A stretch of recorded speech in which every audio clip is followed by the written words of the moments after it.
சிவனேன்னு இருந்திருக்கலாம். அதை விட்டு போட்டு என்றாவது அம்மனி ஏதோ புலம்பிட்டு இருக்குன்னு பார்க்குறீங்களாக்கு.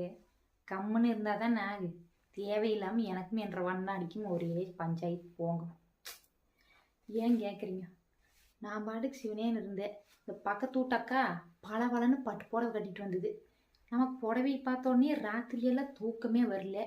சரி அடுத்த நாள் போய் அந்த அக்கா கிட்ட, அக்கா புடவை ரொம்ப நல்லா இருந்தது, நேற்று நீங்கள் கட்டியிருந்தது எங்கே வாங்கிட்டு வந்தீங்கன்னு கேட்டேன். அக்கா இந்த கடையில் இவ்வளோ ரூபாயின்னு சொல்லிச்சு. சரி அப்படி எவ்வளோ ரூபாயின்னு கேட்டால் 1000 ரூபாயின்னு போடுச்சு. 1000 ரூபாய்ங்கிறது நமக்கு ரொம்ப ஜாஸ்தி தான். சரி எதுக்கும் போய் நம்ம வண்ணாடிக்கிட்ட கேட்கலாம் அப்படின்னு சொல்லி போட்டு, ஏனுங்க மாமா கல்யாண பத்திரிக்கை வேறு வந்து நிறைய நிறைஞ்சு கிடக்குதுங்க. கல்யாணமே கிட்டத்தட்ட ஒரு நாள் விட்டு ஒரு நாள் அப்படியே ரெகுலராக இருந்துகிட்டே இருக்குதுங்க. ஏதோ மாதத்தில் ஒரு கல்யாணம் 2 கல்யாணம் வந்தால் பரவாயில்ல. இப்போ அடுத்த வாரம் ஃபுல்லாகவே டெய்லியும் கல்யாணத்துக்கு போயிட்டு இருக்க சொல்லியே தானே ஒரு வாரத்துக்கு. சரி இப்படிலாம் இருக்குதுங்க மாமா, ஒரு புடவையும் ஒன்று எடுத்துக்கினாலும் கேட்டேன். உடனே என்ற வண்ணாடி, ஏனமணி தீபாவளிக்கு வேணும்னே பொங்கலுக்கு வேணும்னு எல்லாத்துக்கும் எடுத்து போட்டியில் அப்புறம் இன்னும் பிறந்த நாளுக்கு முதல் கொண்டு எடுத்து கொடுத்தனே அப்படின்னு சொன்னாங்க. நான் சொன்னேன் அது போன வருஷங்க, இது இந்த வருஷங்க. இந்த வருஷம் வேணும்னே ஃபஸ்ட் என்ற வண்ணாடி முடியவே முடியாதுன்ட்டாரு. நமக்கு ஒரே சோகமாக போச்சு, வேதனையும் கூடைங்க. அப்புறம் என்ன பண்ணுறது?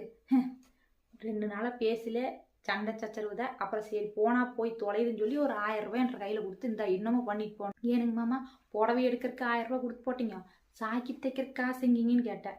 ஏன்னா நீ 1000 ரூபா தான் கேட்டேன், நான் 1000 ரூபா கொடுத்து போட்டு நீ என்கிட்ட காசு இல்லைன்னு. என்ன மாமா அப்புறம் சாக்கி தைக்காம எப்படிங்க மாமா புடவை கட்டிட்டு வர்றதுன்னு கேட்டேன். சரி இந்த எவ்வளோத்தான் வேணும்னு சொல்லுனாங்க.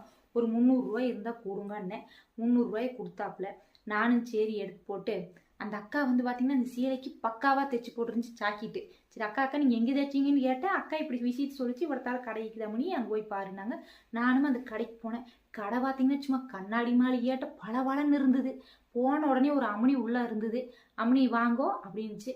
வரங்கன்னே இந்த சாக்கிட்டு தைக்கணும், இன்னும் 4 நாளில் ஃபங்க்ஷனு, சீக்கிரம் தைச்சி கொடுத்து போடு அப்படின்னேன். சரிங்கக்கா ஒரு புக் ஒன்று கையில் கொடுத்தது, இல்லை டிசைன் பாருங்க அப்படின்ச்சு.